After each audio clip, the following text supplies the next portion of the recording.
Under the current national system, we track sheep and goats as mobs from property to property using property identification codes, PICs. Let's look at how we currently track our sheep and goats under our mob-based movement system. Meet Woolly. Woolly the sheep lives on River Run Farm with 630 others. Woolly is being moved to Wattle Downs Farm along with 400 other sheep. Wattle Downs Farm houses 1,300 sheep, including a few rams which the owner bought from a breeder. Sometime later, Wattle Downs decides to move a number of their sheep off the property. 60 sheep are sent to the abattoir where 1,400 others have already been delivered. 75 sheep are sent to Shady Tree Farmstead where there are already 575 head on property. 170 sheep are sent to a sale yard to be sold with 6,200 others.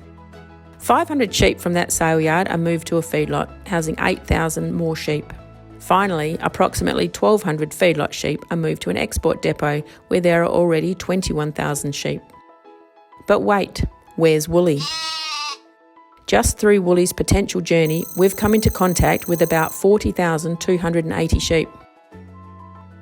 It's at this point we find out that the rams which were brought onto Wattle Downs Farm where Woolly had been living were carrying a disease. Since we don't know where Woolly ended up, or even if she's still at Wattle Downs, we have to trace all movements of all sheep off Wattle Downs Farm through all possible paths that the disease could have flowed through. We also learned that the same breeder which sold the rams to Wattle Downs sold to 26 other properties. We now have to multiply all of these traces by 26.